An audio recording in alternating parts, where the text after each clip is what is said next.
Aruba será diferente acordo para garantizar qualidade de experiência que o turista não está em nas islas. Coisa aqui quer lograr para o turista aportar mais hobby possível na nossa economia. No quadro de visita para Aruba e qualidade de transporte também tem um rol importante.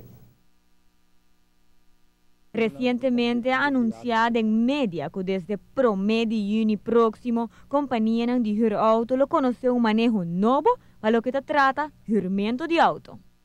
E que essa aqui está encerrada, muito particularmente, essa aqui está dia para mim que nós também anunciar que o tal tem de ver que se trata permisso para a companhia de huurauto, caminha com meta, mas está com um período de 5 anos, nós está logra que toda companhia aqui na Aruba que tem permisso para huurauto, não lo por tem auto não que está mais bem que 5 anos e assim percurar a qualidade de produto que está oferecido nos visitantes e nos meses aqui na local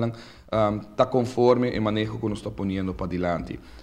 A poner regla ng patur companhia que agora o mestre vai cumprir com ele para por garantizar a qualidade de transporte para os visitantes. No momento aqui tem companhia que está compra auto second hand voor die outra companhia e auto aqui tibiata bij 7, 8, 9 anos, 10 anos e não sabe que normalmente tem vida de companhia que está huur auto essa aqui não está aí toch basta maltrato lifespan de auto assim está hobby menos ora para usar para motivo privado ora para usar para motivo de huurmento de auto e para qual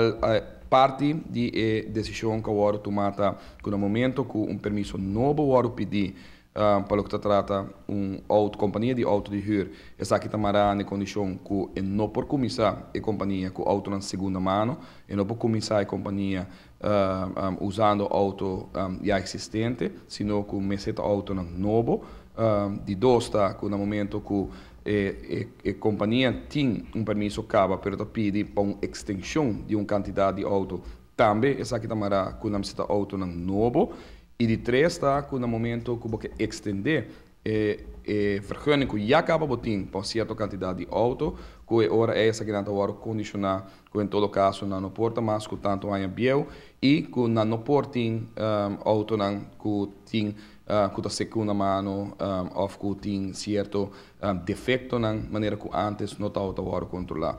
Hopi viaja ta compra auto nang declarar total loss e ta derecha sa kinang pasina huur nang después. Pues manejo novo aqui, essa aqui também tá de aspecto nang kulo queda prohibir. Aspecto de defeito tá que nós também toma roupa na sério, que não pode introduzir auto nang mas, por exemplo, que tá quebrar, que agora declarar total loss, ni diafo ni aqui na Aruba, pois tem período de 5 anos aí para o que trata de verlenging nang porting auto nang of por fazer uso de auto ainda segunda mão, pero tem período de 5 anos ainda não porta mais bio que 5 anos, auto que também nós põe como condição é hora que o auto por exemplo que tem stuurwiel na mão direita, de caso aqui tampouco não porta forma parte da frota de auto que está huur na Aruba. Nos leinan já acaba tá timbia complicado e difícil para visitante que está vindo fora que não conhecemos tráfego maneira que nós conhecemos aqui na é aspecto de pôr auto que tem stuurwiel na banda direita também na disposição tá assim é perigo arriba caminho ainda mais grande e doje sei nós tomamos decisão que essa aqui não lo completamente excluir e não lo permitir para essa aqui não forma parte de frota de companhia de auto existente. Para notícia de noite, a mitad é Simon. Espera que o Turca Rental por ajustar na mesa e cumprir com a exigência nova o mais pronto possível para assim a qualidade e experiência de turista na Riba nos Isla.